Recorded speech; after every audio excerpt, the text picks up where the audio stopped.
Hi, Michael and Middleton here again, reading from my allegorical fiction novel, The Great Deep. If you haven't seen any of these videos yet, I'll give you a chance to freeze frame and read the summary on the back. And that should be good. So all of my books, as well as my wife's, Sharon Middleton, we have, I think, 20 in publication as of the time of this recording. There's a couple more in the works. All of them benefit Youth with a Mission Faith Harvest Helpers 100%. It's a charity, the ministry we work full-time with. And I'll put the link in the description both to my author profile page on Amazon, where you can find them all in one location, and also to website for Youth with a Mission Faith Harvest Helpers. So I'm going to continue on. If you haven't seen the first videos in this series, obviously you're going to, unless you just want to check out a random chapter to see if you're interested in going back and listening to the whole thing. But the previous videos will be in this playlist, Good Books, on my YouTube page. So this is chapter 4, continuing on with the story. William awoke the next morning well before sunrise. The sound of a rooster crowing caught his ear as he stretched and sat up to look out of his bedroom window. It had been a warm night, and he had left his window open a bit. The crisp, sweet air was perfumed with the scent of lilac bushes in full bloom. He swung the window open and leaned out, bracing himself on the wide sill. His window faced east, and he had a terrific view of the coming dawn. A few sparse, feathery clouds glowed an unearthly pink as a brilliant orange sheen graced the horizon. A couple of stars were still barely visible high up in the deep lavender sky, and a thin sliver of moon hung above the treetops. Far off to his left, he could see a thick covering of mist hanging low over the pond his dad had told him about. Bass and catfish, he thought. I'll have to find my pole and get out there later on. He was fascinated by the way that the morning breeze stirred and sheared the mist. It looked like a pot of soup boiling in slow motion. Now and then the breeze would stretch a portion of the mist into a long, thin filament. It reminded William of the time that he and his family had made saltwater taffy. One of these filaments broke free and began drifting slowly westward.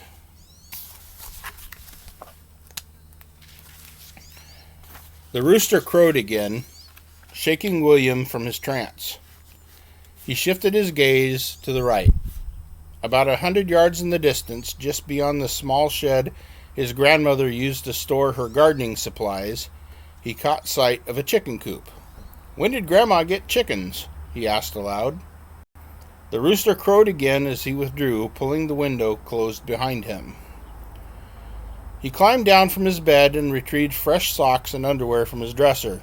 He then picked out a shirt and a pair of pants from the closet and headed for the shower. He loved the convenience of having his own private bathroom. He set his clothes on the counter and took off his pajamas, stuffed his pajamas into the laundry bag, which hung from a hook on the back of the door, and stepped into the shower. He fiddled with the faucet handles for a moment until he got the water temperature just right. It wasn't until after he'd finished bathing that he realized he didn't have a towel. They hadn't been unpacked yet. He turned off the water and reached out to where he was accustomed to finding a towel hanging. After a moment of confusion, the sudden realization hit him. "Oh man," he groaned. "Great, that's just great." Tearing back the shower curtain, he looked around the room, considering available options. Just outside the door were a couple of pillowcases full of miscellaneous odds and ends, shoes, toys, books, and such. Being careful not to slip on the wet floor, he deftly paced over and emptied these onto the floor. As he did, he half-heartedly made note of where each item would be put away later on in the day. Drying himself with these empty pillowcases, he stuffed them into the hanging laundry bag and got dressed. After brushing his teeth and combing his hair, he flicked off the bathroom light and walked out into the kitchen, eager for breakfast. "Well, good morning, boy," Mary greeted him as he entered the kitchen. She was seated at a small wooden table in front of a large picture window. Morning sunlight filtered through the country blue curtains, casting an aqua glow across the room. She held a cup of coffee in one hand, and a large book lay open on the table in front of her. "Good morning, Grandma," William replied. "What you got there?" Mary paused a moment and then glanced down at her Bible. "Oh, this. I'm just doing my morning devotions. There's no better way to have a good day than to start it off with the good book." William pulled up a chair and sat down across from her. Noticing an old photograph laying off to the side, he picked it up and asked, "Who's this? Is that Dad?" "No, sweetie," Mary replied. "That's your grandpa. I took that picture of him on our honeymoon." "Your honeymoon?" William asked with a hint of both surprise and amusement in his voice. "But he's sitting in a tent." "Yes, dear," Mary replied. "We camped out on the Oregon coast, a beautiful spot near Coos Bay." "You spent your honeymoon at a campground?" William asked in amused disbelief. "I thought that honeymoons were supposed to be at big fancy hotels in Hawaii or something like that." Mary giggled and said, "Well, I know that's probably sounds odd to you, but you know what an outdoorsman your grandpa was." And she continued, "You know how fond of the ocean I am." She gestured towards the various ocean-themed decor that filled the kitchen. "So you see, we had a real meeting of minds. It was a perfect honeymoon as far as we were concerned."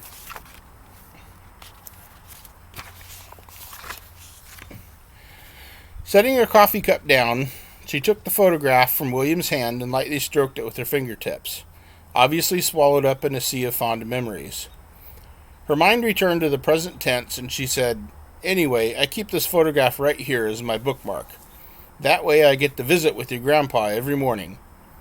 One day we'll be together again, and I won't need this old picture anymore." William was grateful when the awkward silence was broken by the rooster crowing again. "Oh yeah," he began. "Since when do you have chickens, Grandma?" "Oh, I got them last fall," she replied, "just a few weeks after you and your folks came to visit. I don't know, I just thought it'd be nice to have farm-fresh eggs again, like when I was a little girl." "So do you get any eggs out of them?" William asked. "Oh my, yes," she replied. "In fact, it's somewhat of a problem. Those busy hens out there lay far more than I could use. I'm glad to have you and your folks here to help me use them up. Probably still be more than we can use, though. I hate for them to go to waste." William thought for a moment and inquired, "Well, hey, maybe we could sell some of them." "You know, that's not a bad idea," Mary replied. "How would you like a job?" I don't know, I guess," William said. "Sure," Mary continued. "You collect the eggs each morning and throw the chickens some feed. I keep it out in the garden shed. Give them a coffee can full each morning. I'll show you how." "But who do we sell the eggs to?" William asked.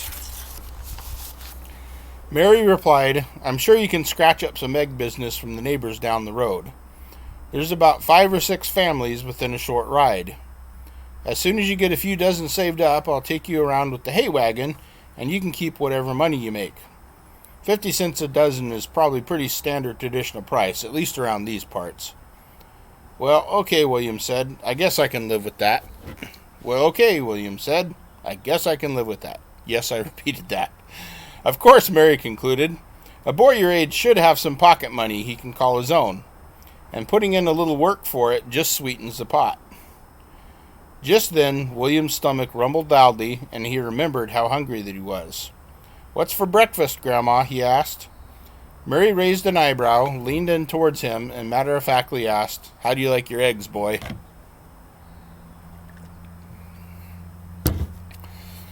The smell of breakfast cooking woke William's parents.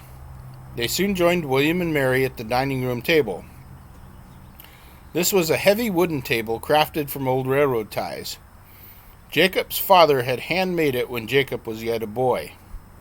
It was inlaid with relics of the Old West, horseshoes, railroad spikes, spurs, and the business end of several branding irons. A strand of barbed wire formed a decorative border all the way around, about 3 inches in from the outside edge. All of these various elements were set into depressions which had been chiseled or gouged into the heavy wooden beams, so that they were flush with the top surface of the table. A thick coating of glossy polyurethane sealed everything in place. Jacob entered the room first. "Morning, Ma. You got the victuals on?" he asked in a mock country twang. "Hey, don't sass me, boy," Mary replied in a jovial tone. "I can still take the strap to you."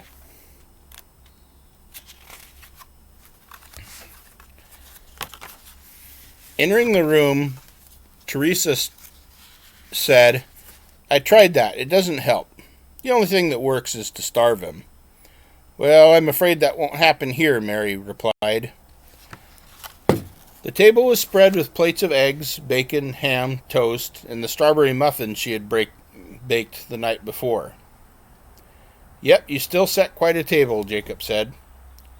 "Well, when you spend half of your life cooking for a mob of youngsters," Mary began, "it's kind of hard to break the habit."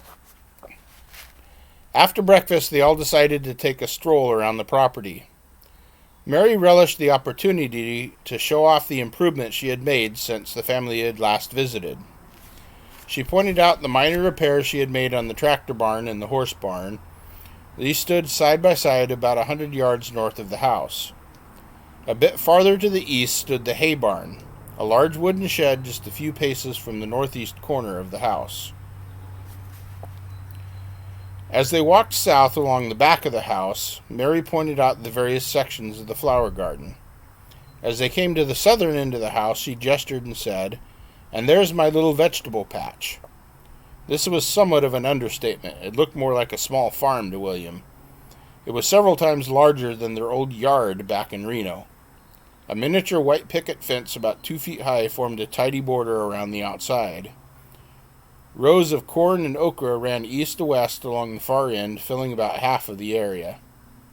The remainder of the garden consisted of large mounds of dirt where squash, pumpkins, and watermelons grew. There were also standing wire structures which supported plantings of tomatoes, peppers, and beans. A separate raised bed in the northwest corner contained plantings of what she referred to as root crops: potatoes, carrots, radishes, and onions. "My goodness, Grandma, you trying to feed Poland or something?" William quipped. "Well, you know what your granny likes to garden," Mary replied. "Once you got the bug, you just can't shake it." "But what are you going to do with all of it?" Teresa interjected. "I mean, we'd like William to eat more vegetables and all, but I don't think we can swing this," she giggled. "Well, I do plan on canning a lot of what we don't use right away," Mary replied, "and then there's this group from a big church in Phoenix. They come on harvest anything green thumbs like me want to donate. Then they take it around to street missions and food banks and stuff like that. This little vegetable patch is going to help out quite a few needy folks. They call the program Gardens for God. I like that. Anyway, there's the shed where I keep the chicken feed, William."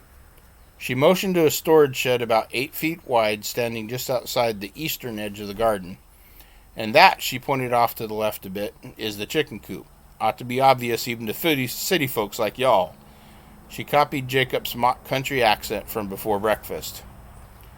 Glancing off to his left, he noticed a large assembly of cattle in the distance. Jacob asked, "So, I see that you decided to lease out the big pasture again this year." "Oh yes," Mary answered. "The Phillips down the road a ways are going to summer a few dozen head there. In exchange, they're going to keep the horses fed and watered for me. And," she continued, "I get a chest freezer full of beef when they go off to market this fall." "Sounds like a deal to me," Jacob said. He paused for a moment and continued, "Well, by the way they're all bunched up there, I'd say they found the blowhole." Mary replied, "Yep, didn't take them long at all." "Blowhole? What's that?" William inquired. "Oh, it's a hole in the ground," Jacob began. It's a small opening, a tube of sorts, connected to an underground cavern." Mary continued the explanation where Jacob left off. "You see, some of these openings connect to caves which have other larger openings some distance away. Changes in temperature and air pressure create a natural airflow, which is quite noticeable at the smaller openings. A nice cool breeze blows out of them continually. It's heaven for cattle on a warm day. Many times they even prefer it to a shady tree." "Really, there's caves around here?" asked William. "A few," Mary answered. "Just one here on our property that we know of. We call it the fort." "The fort? I'd forgotten about that," Jacob interjected. Seeing the question in William's eye, he explained, "It's a little old thing. It opens up on the other side of the hill over there. It only goes back 30 feet or so, but it gets too narrow to squeeze through after that." "Why do you call it the fort?" William asked. Jacob answered, "Oh, we used to play back there a lot. We hauled some chairs and a card table down into it and kind of turned it into our own little fort. We even drug an old couch down there, if you can believe it. We kept a stash of soda and jerky and all kinds of junk food down there, too. It was a really fun hangout." "Cool, can I go check it out sometime?" William asked. "Sure, just be careful climbing down in," Jacob began. "It only goes down about 8 feet below ground level, but you gotta climb over some big rocks. Some of them are pretty loose and could shift on you, so just take it slow." Mary interjected, "Actually, we think it's connected to the blowhole out there somehow." "Why's that?" William asked. "Well," she explained, "we had this big dog once." "Flash," Jacob chuckled. "Yep, Flash," Mary continued. "You see, this one time he got himself sprayed by a skunk. I guess he knew that he wouldn't be welcomed in the house in that condition. After he'd been missing for a couple of days, the boys found him hunkering down in the fort. Later that day, your Grandpa Seth and I were out riding in the pasture there and smelled that skunk stink wafting up through the blowhole." "Oh, makes sense," William conceded. After lunch, William and his parents spent most of the rest of the day finishing their unpacking. Teresa decided to put a vacant walk-in closet to use as her office. It was a little small, of course, as far as offices went, but had good lighting and an outlet for her typewriter. It was wide enough for her to set up her small desk against the back wall. The numerous shelves and cubbyholes, which had once been occupied by socks and shirts and underwear and shoes and toys and bathroom supplies, worked perfectly as a makeshift filing system. There was plenty of room for all of her office supplies, with shelves left over for books, knickknacks, and a private mail processing center. She was fastidious in the records keeping related to her writing career. William neatly stored away the former contents of the pillowcases he had used to dry off with following his morning shower. Before moving on to the other unpacking, he made a point of asking his mom for a few towels. He folded them neatly and stored them in the cabinet under the sink. He then organized the rest of his bathroom stuff and returned to his bedroom. After noticing several things missing, he located a few boxes of his belongings in the tractor barn. They had been accidentally taken there along with the stuff marked storage. He used a wheelbarrow to carry them back to the house and completed his unpacking. By the time that he finished, he figured that it was too late in the day to go fishing at the pond like he had planned to do. He decided, instead of hiking all the way across the pasture for maybe half an hour's worth of fishing, instead of that, he would just leave early and make a full day of it the next day. Besides, he was kind of hungry and could smell dinner cooking. His mother made lasagna, one of his favorites. Also, Mary had told him that she had some sort of job for him to do after dinner. After dinner, his grandma informed him of his task for the evening. "Under the sink there," she began, pointing towards the kitchen sink, "there's a whole case of mouse traps. I picked them up in town yesterday. I've been finding lots of signs of mice around lately and would like you to scatter a few of those around." William was actually somewhat squeamish about this kind of thing, but was proud to be trusted with the responsibility. "Sure, Grandma," he replied. "Where do you want them?" "Oh, slide one behind the stove, between the refrigerator and the trash can, any of the cabinets with boxes or bags of food," she began. "And while you're at it, put one or two out by the grain bags in the horse barn. I found a few holes in them lately. You know how to set them without snapping your fingers, boy?" "Yes, Grandma," William replied, rolling his eyes. "Well, smear a little peanut butter on the trigger to bait them. Peanut butter works much better than cheese," she concluded. William baited and set the traps in the house and then smeared peanut butter onto the triggers of two others. He borrowed a flashlight and carried these out to the horse barn. He soon found the grain bags and set the traps. He carefully set one on the floor behind the bags of grain. The other one he placed next to an old discarded boot a short distance away. He then closely examined the bags of grain. "Those don't look like chew holes," he said to himself. "The holes are too neat. That looks like they were cut. Weird." He returned to the house and, after a little television, settled into bed. He again left his bedroom window open a little and fell asleep to the distant songs of the night. Coyotes, crickets, and owls provided a much better lullaby than the car horns and loud neighbors and sirens he was accustomed to in the city. William slept soundly for several hours before he found himself suddenly awake. Intuitively, he knew that some kind of sound had woken him. Yet he heard nothing except the same distant sounds which had lulled him to sleep. He yawned and sat up to gaze out of his window. Far to the northeast he could see the faint flicker of lightning, but there was no thunder. He listened hard and could make out the muffled tinkling of the large wind chime which hung near the front door. No, that can't be it, he thought. He turned from the window and searched the darkness of his room. The faint glow filtering in from the hallway nightlight suddenly revealed a book which had fallen from the top of his dresser. "Ah," he said aloud. Satisfied that the mystery had been solved, he lay back down and closed his eyes. But sleep would not return so quickly. A few seconds after closing his eyes, a strange sort of scratching sound caught his attention. He sat up about halfway and again searched the dim room. He heard the faint scratching again and was able to vaguely locate its origin. It seemed to be coming from behind his dresser, which stood opposite him to the left of his bedroom door. Mice, he thought. That sounds like a big mouse. The bed springs creaked loudly as he swung his legs out from under the sheets and sat up fully. There was a sudden sound of scurrying, and a dark blur shot out from behind the dresser. It seemed to dart in the general direction of the kitchen. "Yeah, go ahead. Have some peanut butter," he said.